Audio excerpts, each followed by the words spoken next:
المولى مولا. اعوذ باللہ من الشیطان اللعین الرجیم.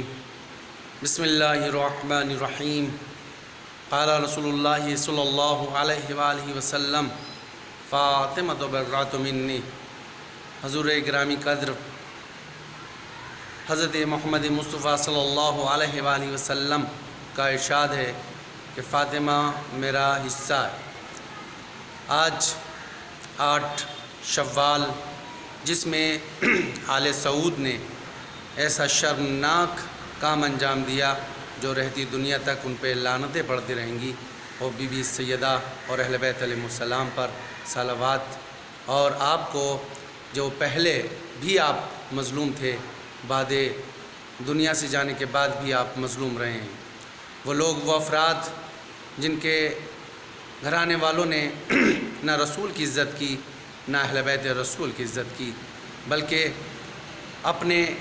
ناجائز ارادوں اور فکروں کے ذریعے سے پہلے بھی دین کو نقصان پہنچایا،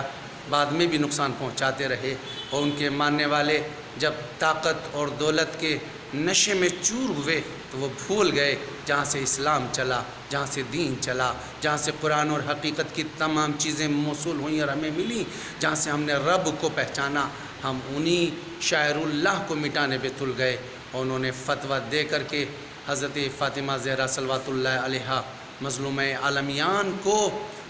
اس طرح سے پھر ظلم کرنا شروع کر دیا اس مظلومہ پر کہ آپ کے مزار کی اور جنت البقیع کو منہدم کرنے کا ایک ناجائز فتویٰ صادر کیا، اور جس کی وجہ سے 1926 میں جنت البقیع میں جتنے بھی مزارات تھے ان کو منہدم کر دیا گیا، جس میں بی بی سیدہ حضرت فاطمہ زہرا صلوات اللہ علیہا کا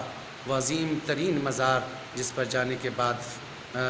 کوئی ایسا نہیں ہے جسے شفا نہ ملتی ہو، جسے مرادیں نہ ملتی ہوں. ہم کب کہتے ہیں کہ یہ وہ ہیں، یہ تمام کائنات کو پیدا کرنے والے؟ نہیں، بلکہ اللہ نے خود کہا ہے کہ اگر ہم نے ان کو پیدا نہ کیا ہوتا تو کسی چیز کو پیدا نہ کرتا. اس کا مطلب یہ ہے خالق کوئی اور ہے، اس کی منشا یہ ہے. یہ رہیں گے تو دنیا میں بھی آپ سلامتی کے ساتھ رہو گے اور بعد دنیا میں بھی آپ کو سکون ملے گا. لیکن یاد رہے یہ کہ جو اپنے دامن کو داغدار اس طرح سے کرنا چاہتا ہے، نہ دنیا میں سکون پا سکتا ہے اور نہ آخرت میں اسے سکون نصیب ہو سکتا ہے. اور یہ کسی ایک کا میٹر نہیں ہے، بلکہ جو بھی لا الہ الا اللہ پڑھتا ہے، جو بھی محمد الرسول اللہ کہتا ہے، جو بھی قرآن مجید کو اللہ کی کتاب مانتا ہے، جو بھی خانہ کعبہ کو اللہ کا گھر مانتا ہے، ہر اس کی ذمہ داری ہے کہ جو یہ شاعر اللہ ہیں کہ حضرت فاطمہ زہرا کا یہ مزار نہیں تھا، بلکہ اللہ کی نشانیوں میں سے ایک نشانی تھا، جس نشانی کے ذریعے سے بندہ اپنے معبود کی طرف رجوع ہو سکتا ہے اور بندہ اپنے رب کو پہچان سکتا ہے. اور یاد رکھیے جو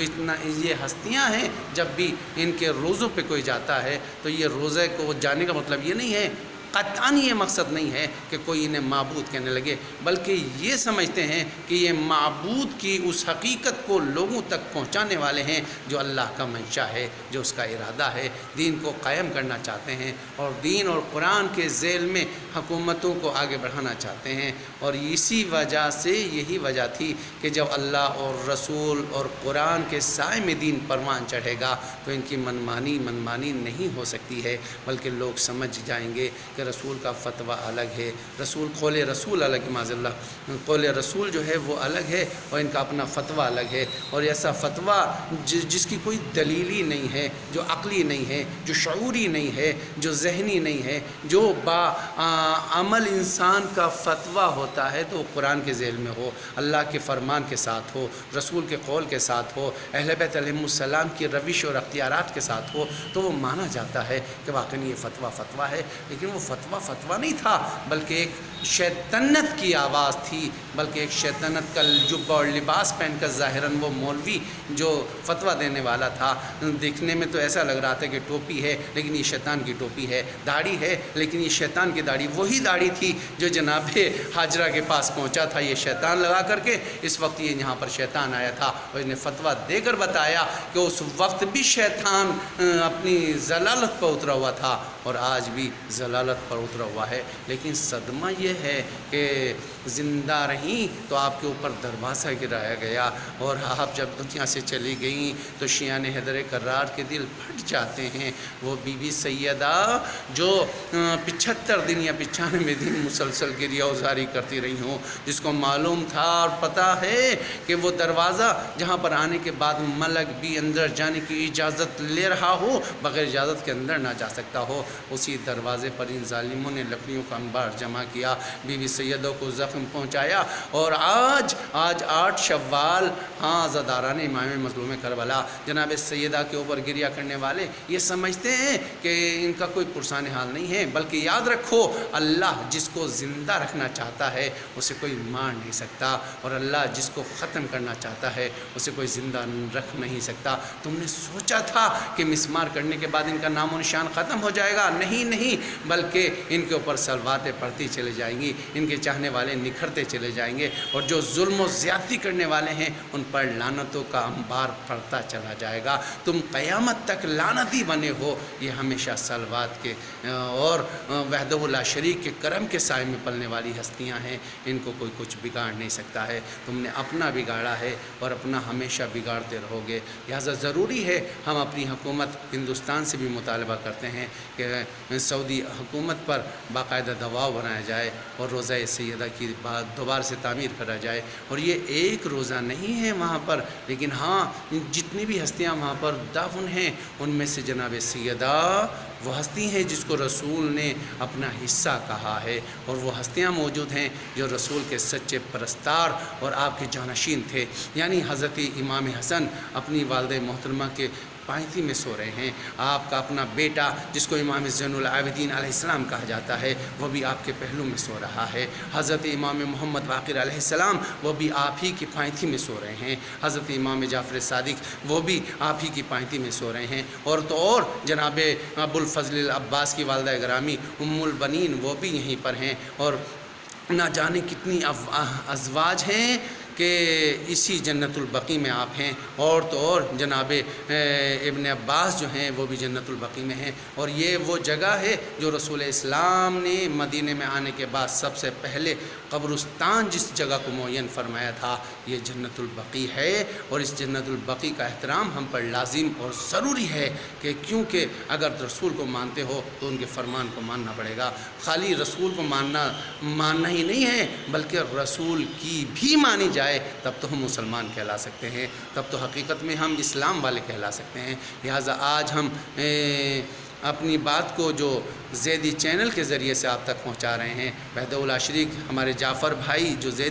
جعفر زیدی صاحب ہیں، اللہ ان کو بھی سلامت رکھے، گاہ بگاہ اسلامی ویڈیوز کے ذریعے سے یہ مومنین کو باخبر کرتے رہتے ہیں اور لوگوں کے پاس تک ان حالات کو پہنچاتے رہتے ہیں جو یقیناً پہنچنا بہت سخت ضروری ہے۔ یہ اپنی ویڈیوز کے ذریعے عبادت کر رہے ہیں، لہٰذا آپ کی بھی ضرورت ہے، آپ کو بھی ضروری ہے کہ آپ ظالموں پہ لعنت پڑھتے رہیں اور اپنی